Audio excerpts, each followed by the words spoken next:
Menteri Koordinator Bidang Infrastruktur dan Pembangunan Kewilayahan Agus Harimurti Yudhoyono (AHY) mendorong percepatan pembangunan proyek strategis nasional di wilayah Sumatera Selatan, di antaranya Pelabuhan Tanjung Jarat.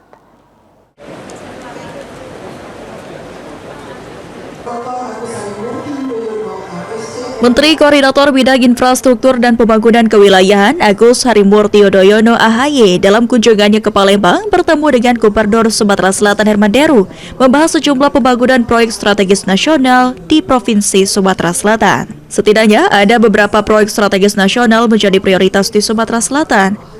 Salah satunya pengembangan Pelabuhan Tanjung Jarat yang memiliki kapasitas lebih dari Pelabuhan Bumparu saat ini sehingga mampu meningkatkan sektor ekspor di Sumatera Selatan. Oleh karenanya, pemerintah pusat mendorong percepatan pembangunan Pelabuhan Tanjung Jarat tersebut melalui Kementerian Perhubungan dan Kementerian PU serta kementerian lain. Menko menilai keberadaan infrastruktur sangat vital untuk mendukung konektivitas, kelancaran distribusi logistik, serta peningkatan kesejahteraan masyarakat.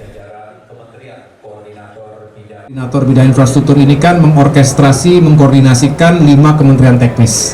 Jadi misalnya nanti ada urusan pembangunan pelabuhan, tentu kami akan mendorong agar Kementerian Perhubungan bersama kementerian lain, karena bicara pelabuhan tentu harus ada jalan yang menuju ke pelabuhan, berarti ada kaitan dengan Kementerian PU.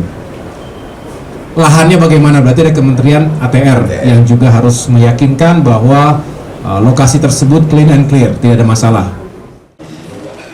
Sementara itu, Gubernur Sumsel Herman Deru menyebutkan percepatan pembangunan Jarat merupakan prioritas Pemprov Sumsel lantaran Pelabuhan Bumparu yang beroperasi saat ini dinilai tidak memungkinkan lagi karena faktor pendangkalan Sungai Musi yang terjadi serta biaya yang mahal. Pelabuhan Tanjung Jarat, narasi lagi saya lengkapi bahwa sudah 8 periode gubernur berharap kepindahan Pelabuhan Bumparu. Jadi Pelabuhan Bumparu ini adalah tidak berada di tepian Sungai Musi. Adapun beberapa program strategis nasional yang menjadi prioritas lainnya di Sumsel, yakni perbaikan dan peningkatan kualitas jalan, pembangunan bendungan 3 di Haji, serta pembangunan flyover angkutan batubara. Ilham Mayode, PAL TV.